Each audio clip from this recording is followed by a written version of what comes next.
Howdy everyone, my name's Corey with Art's Really Cool. Today is the 11th video of the Painting's Really Cool video series.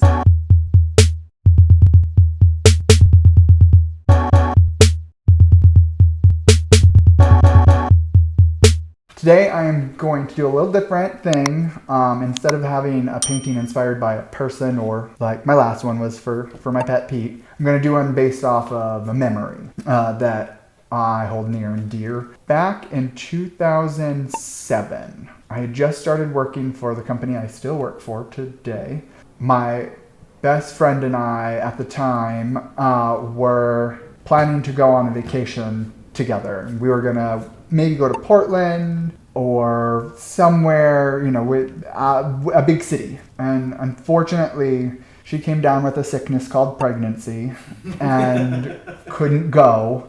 And so I had this 2 weeks that I had planned to take off, and I didn't know where to go. And so I was like, oh, there's got this world of possibilities, right? Well, I started thinking all the different places I could go. And again, if you don't know yet, I'm from Montana, so smaller town, kind of ignorant to the world. It's scary, you know what I mean? Like, it's just a lot going on. I wanted to explore, but like, it's scary too. So the first thing I marked on my list was wherever I went, they had to speak English as well as maybe something else. I didn't care, as long as I could speak to them in the one language that I knew fluently, then I would feel safe enough to not get like lost or something. And then I was like, but I want it to be somewhere kind of exotic too. I started to think about places, and I was like, well, what about like Jamaica, or, you know, the Caribbean in general, or you just somewhere over there. And my mom, what was I, like 21, 22 or something at the time? My mom's like, please don't leave the States. Please stay in the United States. And I was like, okay, well, let me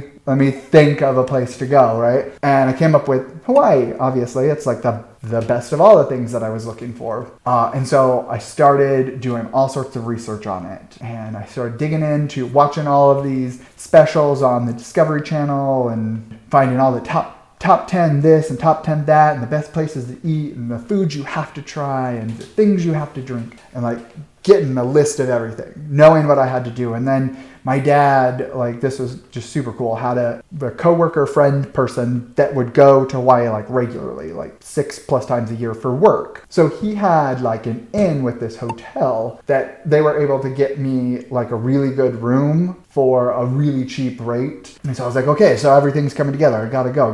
And so I started planning adventures, right, while I'm there. So I decided to go, booked the hotel and the flight, so I'm locked in my head. And so I start looking, well, what can I do? What is there to do in Hawaii? And I'd seen all those lists, right? So I had lots of things like there's scuba diving, swimming with sharks, surfing, like all this stuff. So I did it all. So I signed up to do all of that. I went scuba diving, which I'm not certified, and I definitely wasn't then. And you're not supposed to go scuba diving when you're not certified. And so there's a different thing you can do that's like scuba diving called snuba with an N, where they have the tank on the boat and you just have a really long hose. Why this is acceptable? Like, you're still going down the water. In fact, I think this is worse because you've now got a hose that something could happen. I don't know. Anyways, I signed up to do that because I wasn't certified. And when I got there, I was the only person who had signed up for that day with this guy. And he looks at me, he's like, do you just want to go scuba diving? And I was like,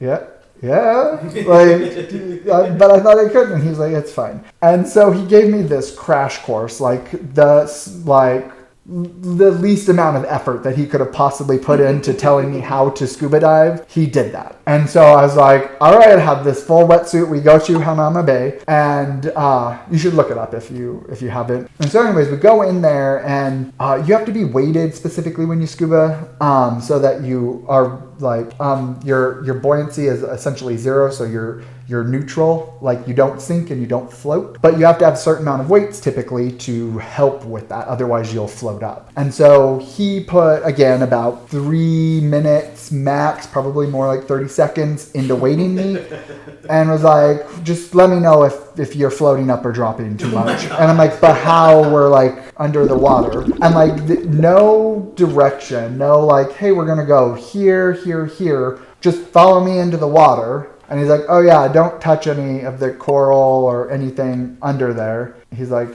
it's a preservation. You know what I'm saying. You get it. You specifically get it.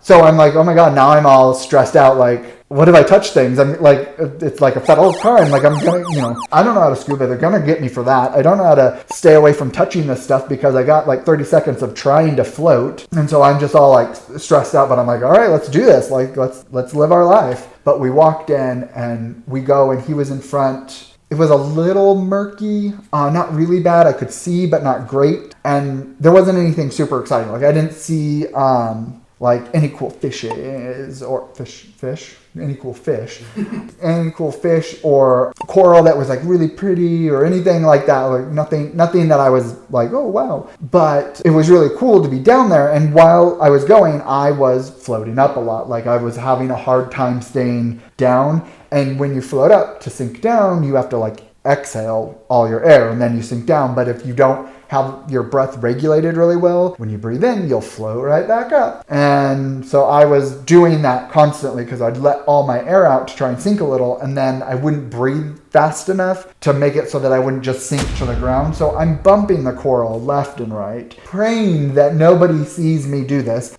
He was paying almost no attention to me, and I was just following behind him, like trying to, most of what I did was try to float. And then he looked back at me one time, and I had underwater disposable cameras. I was snapping pictures. I have some of them. There's nothing to look at. Like it's laughable. But they're from there. I remember, I know, and so I kept them. I thought it was so cool to be able to get to go scuba diving, not being certified. Also, like, such a crazy experience to have. But anyway, I have rambled on for a very, very long time, as Adrian has told me. No. Anyways, so if you remember my video, the one for Pete, my dog, I did color shift, right? Well, I have extra color shift paints left over, and I want to use them on this next thing. And I think that this is going to be really cool. I'm not 100%, but I'm pretty sure that this is going to turn out awesome. All right. So we've got lime green flash here. Again, these are all color shift. So they've got flash on them, I guess. This next one is Aqua Flash, Emerald Flash, Blue Quartz, Blue Flash, and Blue Violet Flash. Two of the Aqua and the Emerald look very similar, but they have mild differences that you'll notice, hopefully, in the painting. I'm going to paint on a 16 by 20 canvas, and I pre-painted the sides. They're still a little wet, but I pre-painted the sides so that I don't have to worry about runoff getting like on the corners and everything. But anyways, what I'm going to do, as I said, is make a wave, which means I'm going to drag the paints around here into like a cresting wave.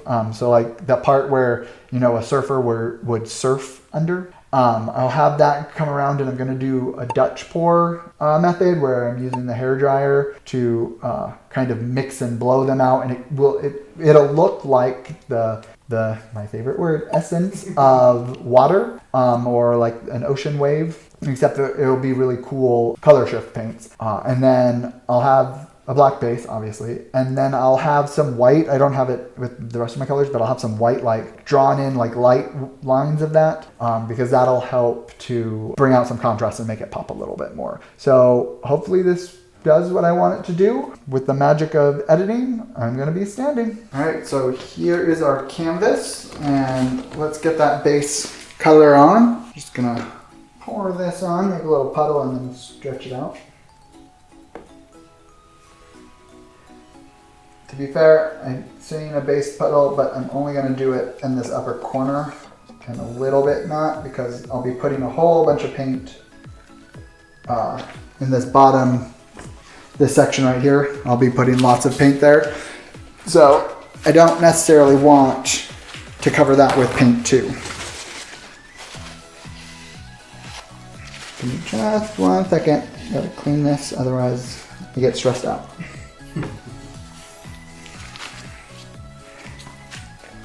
Alright, so I'm going to just tilt this around.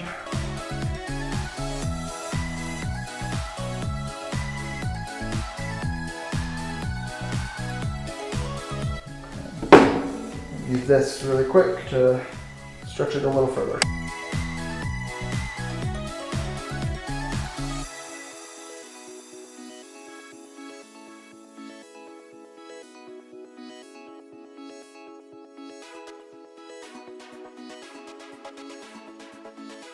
Okay.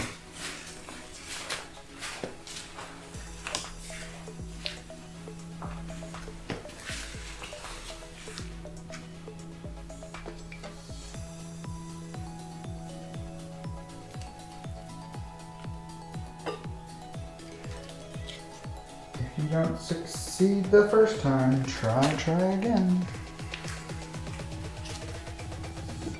Well, indecisive, just meaning drip paint. All right, so let's get started. What I'm gonna do is pour this in strips around, so like this, and then circle it up and come in and crest the wave, essentially.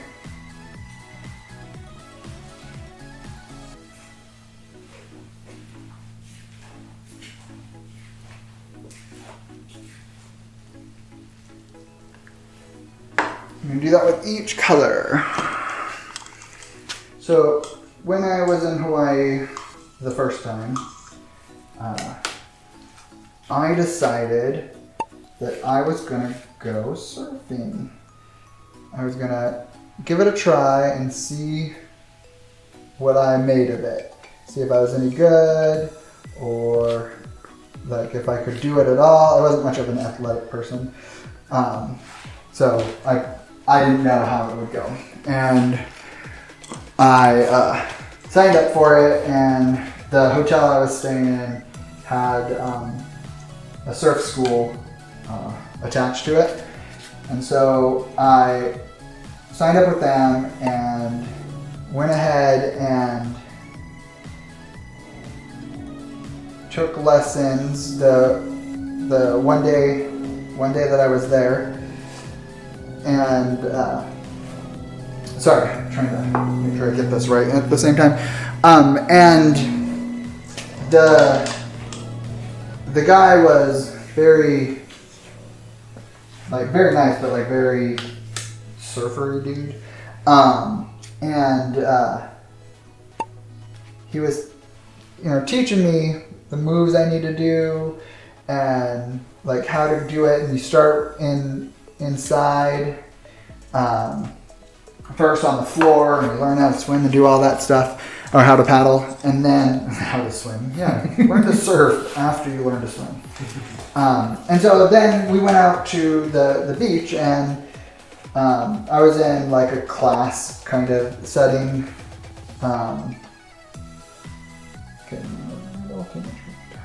I was in like a class setup where there was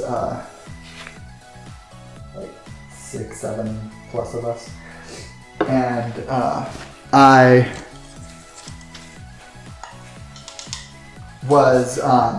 was going out there, and I was out like, and then swimming, like you go out far out there and then you paddle your way in as fast as you can as the wave starts to crest or starts to come up. Like you start going in as fast as you can to get up enough speed that you can pick up that wave and stand up and ride it. And it was so hard. So like I said, I'm not, I mean, you've seen me, I'm not overtly muscular. And like I didn't have, like, I was functional, like I was fine with upper body strength, but I wasn't like a weightlifter or anything. So doing that over and over and over was very hard on my low body. And then laying on that hard surfboard for so long, my hips, like the front part, I got massive bruises on them. It was a little ridiculous. But anyways, it was pretty cool. It was fun. I felt proud of myself that I had surfed and I gave it a go. And it turned out to be successful. But anyways, Adrian went with the same people that I went with when we went there last year. But I'm gonna blow this out now. So I'm gonna blow this down and around here and then up this way. So I'll probably add some black here to make this, because I didn't crest it as far out as I wanted, but you can always fix that. So let me go ahead and do that and then we'll go from there.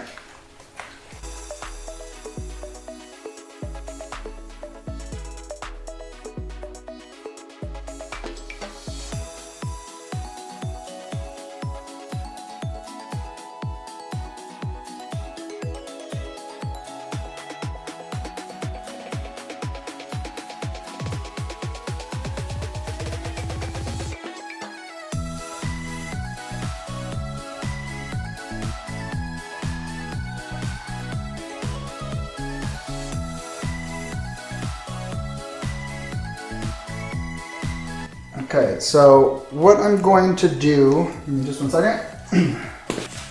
Shouldn't have been telling you guys about surfing. I would have got this done right in the first place. But let me add some black here.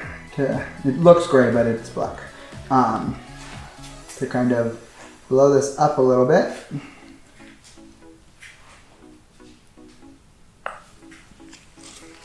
This is black, like I said, it looks gray, but it's black. And now I'm gonna finish this off a little bit with some air, a little bit more pinpointed.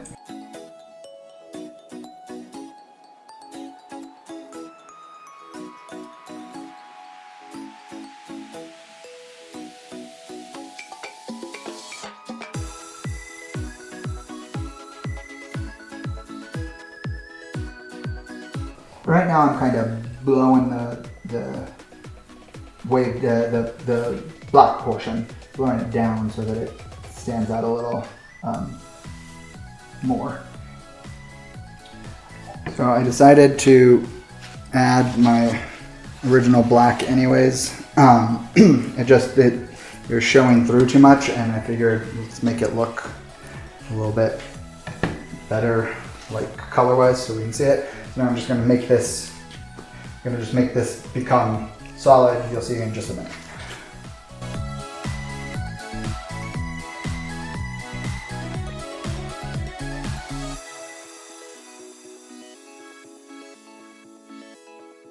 So I'd like to add a little bit of purple down here. Just a littlest bit. Actually, let me do this.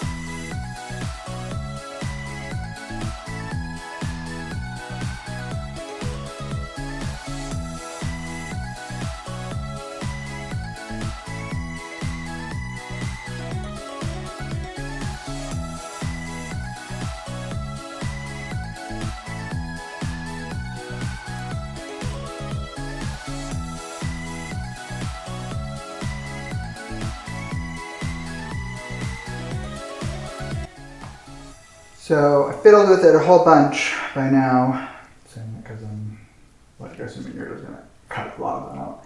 So just fiddled with it a bunch.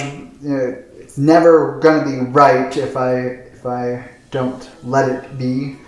But what I've done right here works for me, I believe.